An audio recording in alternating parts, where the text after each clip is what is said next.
Somebody cut. We recently worked on our power side uppercut. Now we're going to work on our lead hand uppercut. I'm going to start off placing myself into a good punching stance here. I've got some good depth in my hips. I can twist from my hips and shoulders, and I can get a good amount of power onto my punches. Much like with our power side uppercut, how we walk through it slowly and we placed our hip and shoulder forward, lower our level, and then came up through our uppercut. We're going to do a similar thing so that our body can understand the principles of the lead side uppercut. So I'm going to start with both hands up on my cheeks. I'm going to take my rear shoulder and point it forward by raising up my rear heel.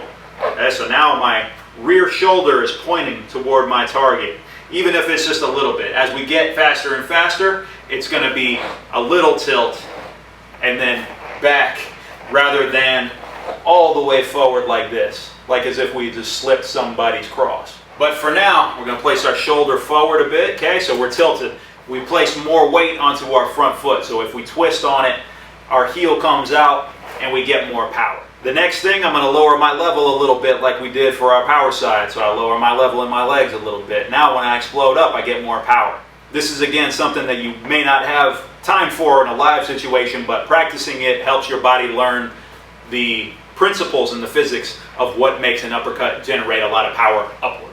Now from here, I'm going to place my rear heel back and my shoulder is going to go back. My front shoulder is going to come through my uppercut. I'm going to raise up my front heel and turn it out this way. Much like when we hook and we turn our heel out. But this time, as my heel turns out, my hip and shoulder are going to come up through my front side uppercut. So I'm pointing, drop my level, and up. And much like our power side uppercut, if you look at this from the side, it's going to go straight up. It's not going to go in like this. It's going to go up and maybe even out back this way. So I place my shoulder forward, lower my level. As this heel comes out, this is going to turn my shoulder and hip into my punch, and I'm going to come up through the chin and back. Shoulder forward, lower my level, up through the chin and back. Shoulder forward, lower the level, up through the chin and back. So much like we went over with our power side uppercut, we're not going to have a lot of chance to, in a live situation, to turn, drop, come up. It's a very slow, methodical thing. We do it that way in our first practice so that our body learns the physics and the principles of what generates a lot of upward power and come up through the chin of our opponent. But in a live situation, a lot more often at the time, we're going to have to flick it out. Now, for our front side, for our lead side uppercut, any amount of tilt that we can bring our back shoulder forward is going to be beneficial.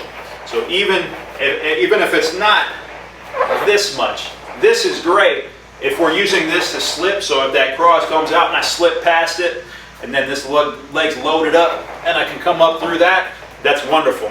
But even if it's not that much, even if it isn't all that, even if it's just a little tilt, boom.